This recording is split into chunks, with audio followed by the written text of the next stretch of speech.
नमस्कार दोस्तों, news time में आपका बहुत बहुत स्वागत है। दोस्तों, दुनिया में बहुत कुछ हो गया। अलास्का में बहुत कुछ हुआ। ट्रंप और पुतिन में थोड़ी बहुत यारी भी हो गई और कहीं ना कहीं थोड़े उनके रिश्तों में गर्माहट हो गई।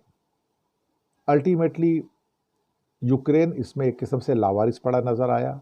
सारी बात वार्ता तो एक्चुअली देखा जाए तो यूक्रेन के ऊपर थी, लेकिन इस सारी की सारी वार्ता के अंदर एक बात बड़ी क्लियर हो गई कि अमेरिका अब यूक्रेन की जंग में हथियार देने को तैयार नहीं है।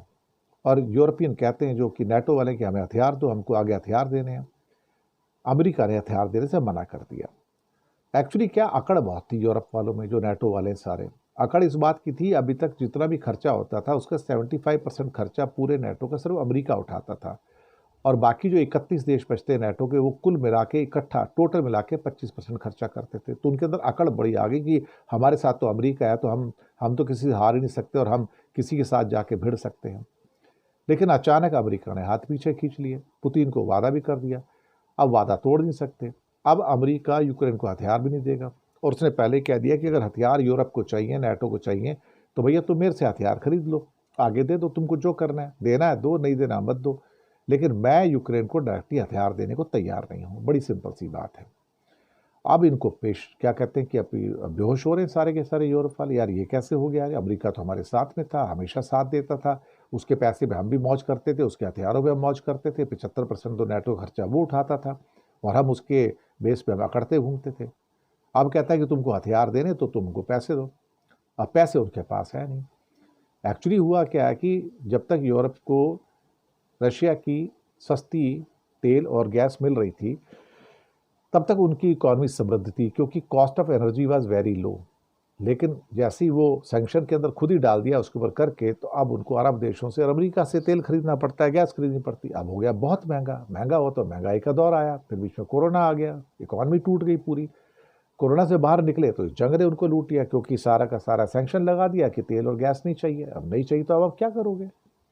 तो हालात कुछ इस किस्म के हो गए कि यूरोप की इकॉनमी सिंक करनी शुरू हो गई। इवन जो उनका सबसे बड़ा इकॉनमी था जर्मनी का, जिसे इंजन ऑफ यूरोप कहा जाता था, वो डूबना शुरू हो गया। 0.3% की उसकी ग्रोथ है साहब। तो करेगा क्या? अल्टीमेटली खुद को संभाले, दूसरे को संभाले। ट्रंप ने बोल दिया कि भैया 5% का खर्चा करो। अभी तक तो तुम आधा परसेंट 1% खर्चा कर रहे हो डिफेंस पे, 5% खर्चा करो और मैं तुमको पैसे देने वाला नहीं हूँ। तुमको चाहिए तो तुम मेरे से हथियार खरीदो, मेरे को पैसे दो और हथियार खरीद लो, मैं तुमको देने को तैयार हूँ। अब इनको क्या कहते हैं कि पेशो पेश, अब ये क्या करेंगे? अब वादा कर बैठे, अकड़ तो के बैठे थे, हम यूक्रेन को हारने नहीं देंगे, हम उनको हथियार देंगे, हम ये करेंगे। अब हथियार देने की बारी है तो हथियार है ही नहीं उनके पास। हथियार कहाँ से आएंगे भाई सब? वो तो कंगाल पड़े हैं, ना पैसा है, ना उनके पास खुद के पास आर्मी है कुछ। ब्रिटेन, जर्मनी, फ्रांस, इनकी कोई आर्मी वार्मी को बहुत ज़्यादा स्ट्रांग नहीं है, बिल्कुल बेकार किस्म की है।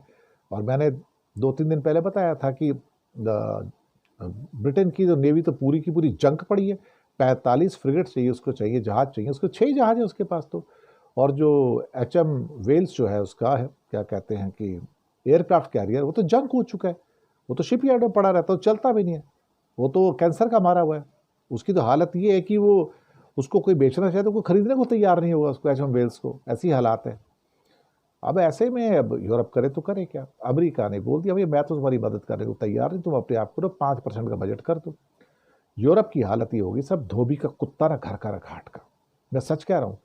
उर्सुला वॉन डेर जो है, उसकी जो EU की चीफ है, जब उसने समझौता किया था अमेरिका के साथ, ट्रेड डील की थी कि अमेरिका उनके माल पे 15% टैक्स लगाएगा और अमेरिका के माल पे तुम 1% टैक्स भी नहीं लगाओगे, तो सब गुस्सा किए थे कि उन्होंने यूरोप के इंटरेस्ट को बेच दिया और यूरोप जो है पूरा झुक गया उसके सामने, अमेरिका के सामने। लेकिन यूरोप की बिना अमेरिका की औकात ही कुछ नहीं है, जीरो है। अमेरिका है तो यूरोप है, अदरवाइज यूरोप की औकात क्या? कुछ भी नहीं है। वो तो सड़े हुए मुल्क हैं सारे के सारे। अब उनको महंगा तेल खरीदना पड़ रहा है, महंगी गैस लेनी पड़ रही है, सारी चीज़ें महंगी हो रही हैं, तो वहाँ तो बगावत हो जाएगी, सड़कों पे लोग उतर आएंगे। और वैसे भी मर्स हो या मैक्रो हो या फिर मेलोनी हो या कीर स्टारमर ब्रिटेन के हो, सबकी TRP रेटिंग डाउन हो रही है, अप्रूवल रेटिंग भी डाउन हो रही है।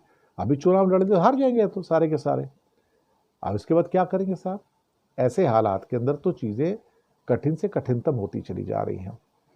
और यूरोप को अब पता लग रहा है कि भाई हम क्या करें, हमारे पास तो ना हथियार है ना पैसा है, इकॉनमी डूब रही है, और जो थोड़ा बहुत पैसा है उसको हम यूक्रेन को देते जा रहे हैं, जहाँ से कुछ आएगा नहीं। वो तो ऐसा कुआं है कि वहाँ पैसे डालते जाओ डालते जाओ डालते जाओ, कुछ आने वाला तो है नहीं।